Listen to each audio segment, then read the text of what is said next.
말씀으로 하루를 여는 복된 새벽에 하나님이 우리에게 주시는 귀한 말씀은 고린도전서 1장 1절에서 3절까지 되겠습니다. 온라인에 동참하는 여러분도 다 함께 성경을 펴주시고 함께 말씀 속으로 들어가 보실까요? 하나님의 뜻을 따라 그리스도 예수의 사도로 부르심을 받은 바울과 형제 소스테네는 고린도에 있는 하나님의 교회 곧 그리스도 예수 안에서 거룩하여지고 성도라 부르심을 받은 자들과 또 각처에서 우리의 주 곧 그들과 우리의 주 되신 예수 그리스도의 이름을 부르는 모든 자들에게 하나님 우리 아버지와 주 예수 그리스도로부터 은혜와 평강이 있기를 원하노라. 아멘. 사도 바울이 고린도에 오기 전에 아테네에서 목회했습니다. 그곳에서 수많은 우상의 신전을 보았습니다.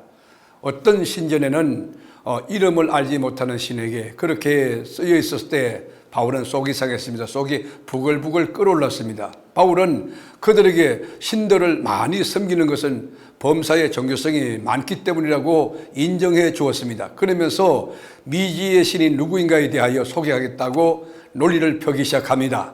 바울은 시인의 말을 인용합니다. 하나님은 존재하시고 또 인간은 그의 창조물이며 인간은 하나님으로 인하여 호흡하고 나라도 세우고 가정도 세우고 행복하게 산다. 그러면서 믿을 만한 증거를 논리적으로 설명합니다.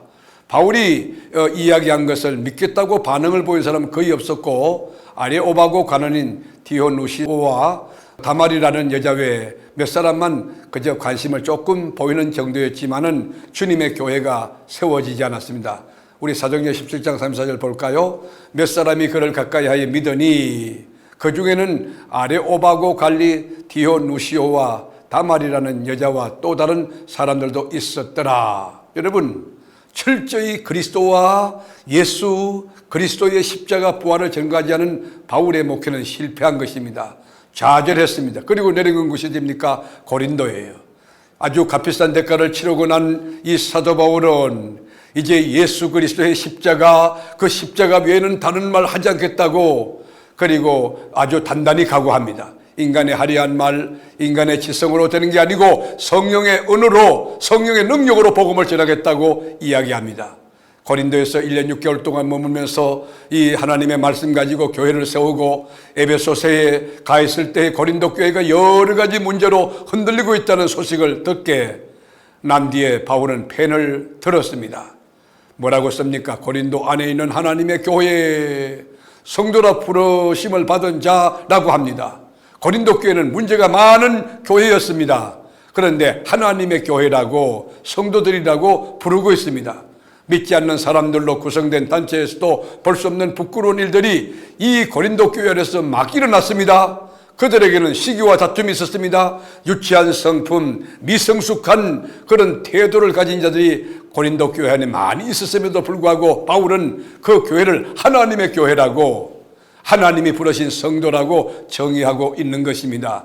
여러분, 우리가 아무리 부족해도 예수 그리스도가 온전하고 거룩하고 완벽하기 때문에 교회는 거룩한 곳입니다. 2절에 볼까요? 고린도에 있는 하나님의 교회 곧 그리스도 예수 안에서 거룩하여지고 성도라 부르심을 받은 자들과 또 각처에서 우리의 주 곧 그들과 우리의 주 되신 예수 그리스도의 이름을 부르는 모든 자들에게 그랬습니다. 여기 여러분 이 로컬 처치라고는 지역교회 있잖아요. 동네마다 골목마다 도심지 또 변두리에 교회를 세우고 거기에 하나님의 백성들이 모이게 되고 그 지역을 향한 하나님의 뜻이 있다는 거죠. 성도라고 하는 호칭은 목사라는 여러분 직분보다도 장로보다 그 어떤 직분보다 더 영광스럽고 거룩한 부르심입니다.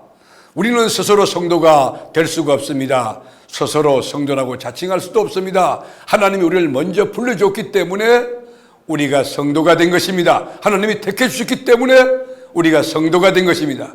각처에서 한 지역교회의 가족이 되는 순간 우리는 자동적으로 우주적인 교회의 멤버십을 갖게 됩니다. 하나님의 가족이 되는 것입니다. 성경적인 신앙이라는 것은 나와 하나님과의 관계일 뿐만 아니고 이 수평적으로 다른 형제들과 자매들과의 관계를 중시하는 균형과 조화를 요청하는 종교가 우리 기독교입니다. 이런 사실을 가르치기 위해 바울은 인사말로서 의도적으로 각처에서 주 예수 그리스도의 이름을 부르는 각처에 있는 모든 자들에게도 라고 인사를 하고 있는 것입니다. 사도 바울의 영성, 사도 바울의 신학, 사도 바울의 신앙이 얼마나 깊고 온전합니까? 바울은 고린도 교회 성도들이 자신들이 믿고 있는 바를 분명하게 잘 설명할 수 있게 된 것을 하나님께 감사했어요. 5절에 보면 이는 너희가 그 안에서 모든 일 곧 모든 언변과 모든 지식에 풍족함으로. 여러분, 고린도 교회는 지식도 풍부하고 언변도 풍부했어요. 언변이 뭡니까? 헬라어로 로고스 아닙니까? 지식은 그노시스이고요. 그러니까 언변과 지식이 풍족할 뿐 아니라 그 지식을 기초로 해서 복음을 전구할 수 있는 능력이 있는 그 교회가 바로 고린도 교회예요. 복음을 분명히 이해하고 복음에 대한 확신을 가지고 있는 성도들이 길거리 앉고서는 모든 것에 예수는 메시아라고 증거하고 있는 모습을 목도하며 바울은 하나님께 한없는 감사를 드리고 있는 것입니다. 사랑하는 교회 여러분, 하나님 주신 은사를 따라 주님을 섬길 때 우리가 서 있는 처소에서 예수는 그리스도라고 증거하는 그리스도의 정인의 삶이 얼마나 귀하겠습니까? 바울이 고린도 교회를 바라보면서 행복해하고 무한한 찬양을 하나님께 올렸듯이 여러분이 있는 처소에서 예수를 증거할 때, 복음을 증거할 때 하나님도 기뻐하시지만 이 목사도 한없이 감사하고 목회의 보람을 느낄 수 있는 것 아닙니까? 사랑하고 존경하는 세계로 교회 교우 여러분들 정말 고맙습니다. 믿음생활 바르게 하고 좁은 길, 협착한 길, 십자가 길을 걸어가는데 항상 동력해 주시고 늘 응원하고 지지하고 또 기도해 주며 물심양면으로 항상 동참하는 우리 교우들이 자랑스럽습니다. 오늘도 주 안에서 주님 주신 재능을 따라 힘을 다하여 하나님 섬기고 이웃을 섬기며 하나님 관계, 사랑 관계에서 함께 승리하는 여러분이 다 될 수 있기를 주님의 이름으로 축복합니다. 기도하겠습니다. 주님, 우리를 하나님의 백성으로 인쳐 불러주시고 또 거룩한 성도라고 호칭을 주시니 감사합니다. 구별된 자로서 하나님의 자녀로서 이 땅을 살 때에 늘 감사하고 기뻐하며 하나님 관계도 중시하고 사람들도 아주 귀히 여기며 그들을 격려하고 또 세워주며 축복하며 하나님의 사람으로 함께 성장해가는 그런 복된 인생, 복된 삶이 되도록 역사하여 주옵소서. 오늘도 함께 하실 우리 주님을 찬양하고 예수님의 이름으로 기도드립니다. 아멘.